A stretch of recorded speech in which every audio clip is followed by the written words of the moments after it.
right there. Holy crap. That was a good test. Good challenge. Good test. You guys didn't even get a word in that breakdown. I just screamed the whole time at how amazing of a fight that was. And this is a fight that I've been dying to see as well. Talk about a fighter's fight. Josh Smesh Smith has shown the world his ground and pound skills, or at least Plymouth Memorial Hall, and he's looking to remain undefeated, climbing to 2-0. He's got Devin Powell, Ross Menard in his corner, coming out of Nostos from New Hampshire. This kid is trying to make a run. He is amped up. He's fired up. I've heard nothing about incredible. I've heard nothing but incredible. Incredible. This man's got highways in his chest and veins. No Holy kidding. Shit. This kid's dense. This kid is dense, and he cuts some weight. And I've heard rocking a solid mustache too, Josh Smith. But I've heard that this kid just doesn't get tired. And if he does get tired, his work rate actually goes up. So we know that he is a devastating ground and pounder. That's where he's ultimately going to try and take this fight. And Shane Dillehay has already fought for the title, has that experience, way more fights. But this is one where both guys have so many puzzle pieces for their opponent to solve respectively. Coming out of Nostos, head coach Devin Powell, got a lot of respect for that team. Always produce really, really tough guys, really well-rounded fighters. Nostos is making a resurgence. They're bringing a slew of fighters, and they got. There they are. There's a lot of fighters coming out of there. Really good. And the next fight is a title fight with their fighter David Burke. Oh, yep. But for now, it's all about Josh Smith, looking to stay undefeated against the superstar Shane Dillehay out of Triforce. Superstar. Decorated wrestling background, found mixed martial arts after a stint in the sport of cheerleading, but an all-around athlete and tremendous grappler. We saw his grappling skills in his grappling super fight against Brandon Avila. He came up short in his title fight against Jack Congdon, the undefeated Jack Congdon. But here he is fighting the very next show, trying to propel himself right back into the top of the ladder at 170 pounds to try and get that amateur belt before making the next move in his career.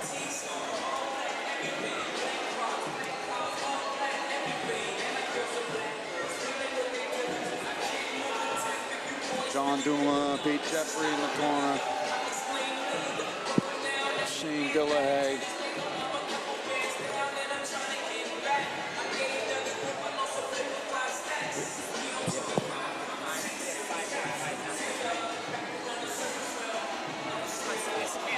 No. What's up next? This one's canceled. 6 fights after this. Shane Dillehay getting the final pat down from Pete Jeffrey, legendary Pete Jeffrey in his corner, representing Triforce out of Pawtucket, Rhode Island. Another school that's been around forever and has produced some of the best talent in the New England region. As he makes his next walk, as he tries to climb back to title contention, as we await the tail of the tape for this welterweight matchup. Take it to the take it to the measurables, gentlemen.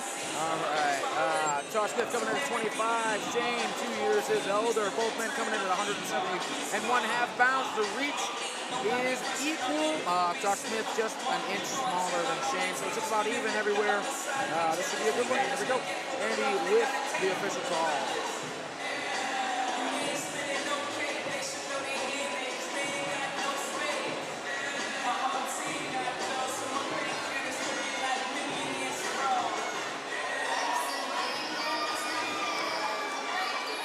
There are 3 brilliant mustaches. Ladies and gentlemen, prepare yourselves for the next fight of the evening. An amateur mixed martial arts contest taking place at the welterweight division, scheduled for 3 rounds, 3 minutes apiece.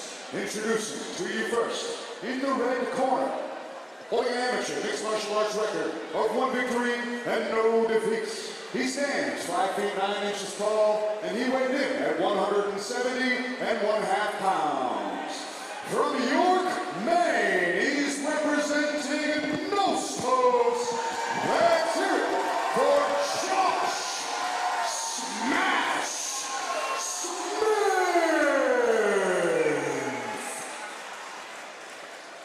And now, introducing his opponent across from him in the blue corner, with an amateur mixed martial arts record of 2 victories and 2 defeats. He stands 5 feet 10 inches tall, and he weighed in at 170. 170.5 pounds.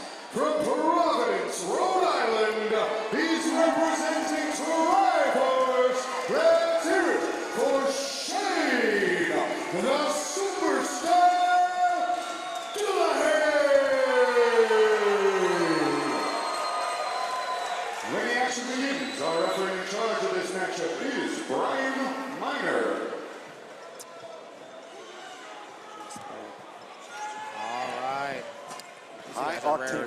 High octane intensity in there. Shane Dillehay in the blue trunks, Josh Smith in the black trunks.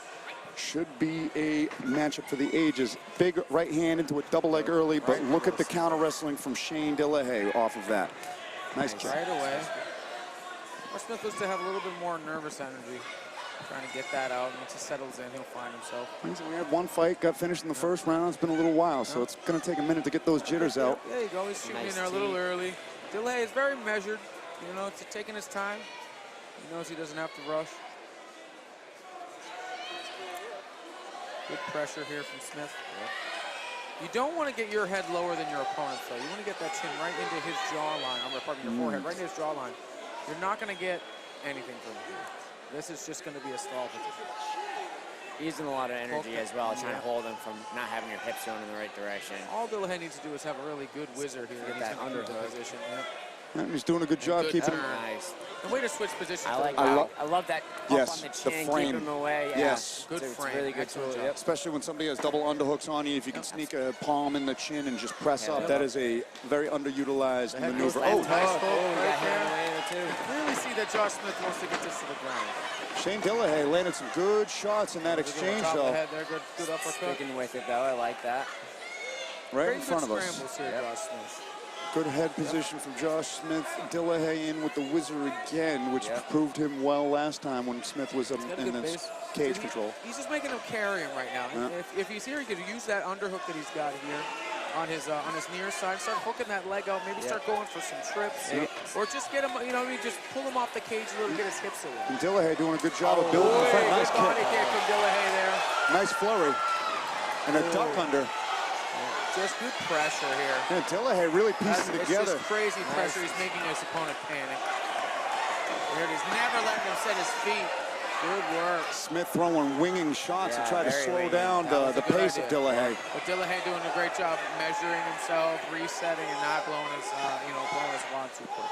Oh, nice uppercut from Dillehay. He's really throwing everything in and calls two shots. 48 seconds left in the round here. Yeah, it looks like Smith is trying to take some desperation shots. He might be hurt here. For sure hurt. Definitely pouring on the pressure here.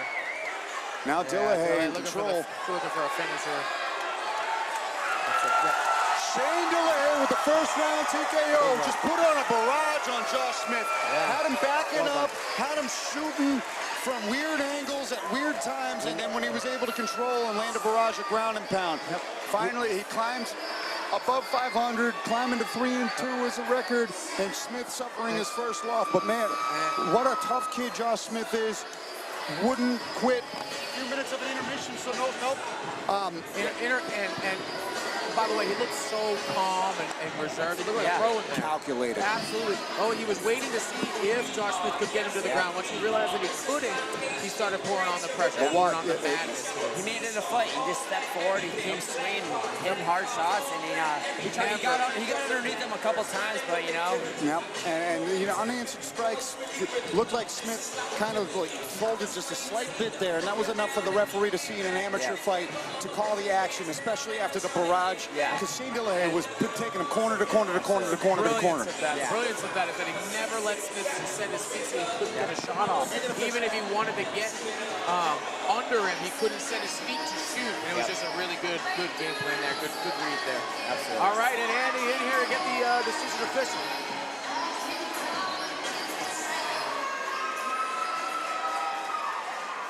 Ladies and gentlemen, keep the noise going for these two. Referee Brian Miner has called a stop to this contest at 2 minutes, 28 seconds of round number 1. Giving you your